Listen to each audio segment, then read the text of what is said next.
पाकिस्तान के आम चुनाव की पोल खुल गई है। चुनाव में गड़बड़ी के आरोपों के बाद अब चुनाव अधिकारी लियाकत अली चट्टा ने स्वीकार कर लिया है कि चुनाव में बड़े पैमाने पर धांधली हुई। रिपोर्ट्स के मुताबिक लियाकत अली चट्टा ने कहा कि निर्दलीय उम्मीदवार 70 से 80 हजार वोटों की लीड के साथ जीत रहे थे, लेकिन हमने नकली बैलेट पेपर के जरिए उन्हें हरा दिया।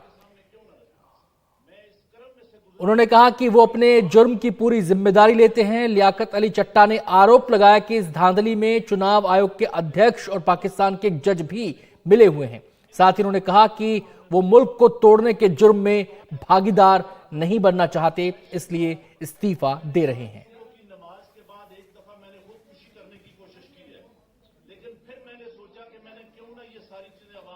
सोशल मीडिया का और ओवरसीज पाकिस्तानी इतना प्रेशर था कि मैंने आज सुबह की नमाज के बाद एक दफा मैंने खुदकुशी करने की कोशिश की है, लेकिन फिर मैंने सोचा कि मैंने क्यों ना ये सारी चीजें अवाम के पास रखूं, मैं खुद क्यों हराम की मौत मरूं और मैं ये सारी चीजें अवाम के सामने क्यों ना रखूं। मैं इस क्रम में से गुजर रहा हूं।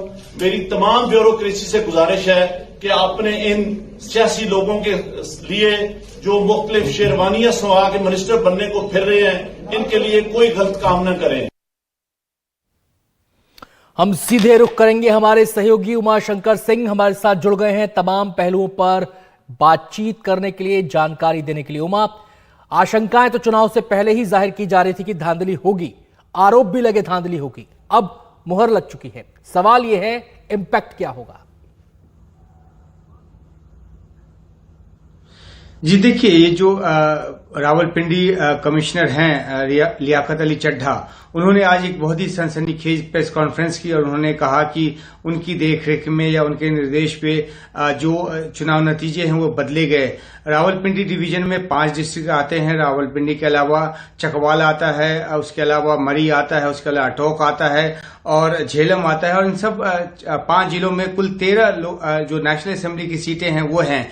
उन 13 सीटों में से एक सिर्फ आजाद उम्मीदवार जीता है और 12 जगहों में से 11 पे पीएमएलएन के कैंडिडेट जीते हैं और एक जगह पे पीपीपी का कैंडिडेट जीता है। इनका ये कहना है कि जो कैंडिडेट हार रहे थे उनको जिताया गया और 50 से 60 हजार वोटों की जो मार्जिन है वो दिया गया और इसकी नैतिक जिम्मेदारी लेते हुए उन्होंने इस्तीफे का ऐलान किया और ये कहा कि उनको जो दिशा निर्देश मिला वो पाकिस्तान इलेक्शन कमीशन के अलावा पाकिस्तान सुप्रीम कोर्ट के जो मुख्य जज हैं उनकी तरफ से भी ये निर्देश उनको मिला।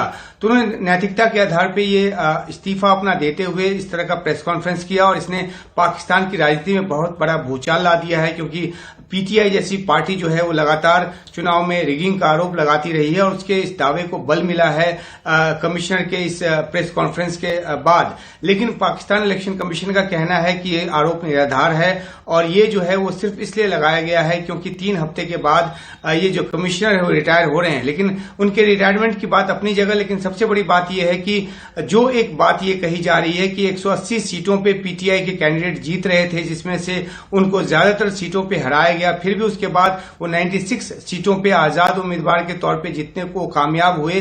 तो ये एक बड़ा एक आरोप है इस कमिश्नर की तरफ से।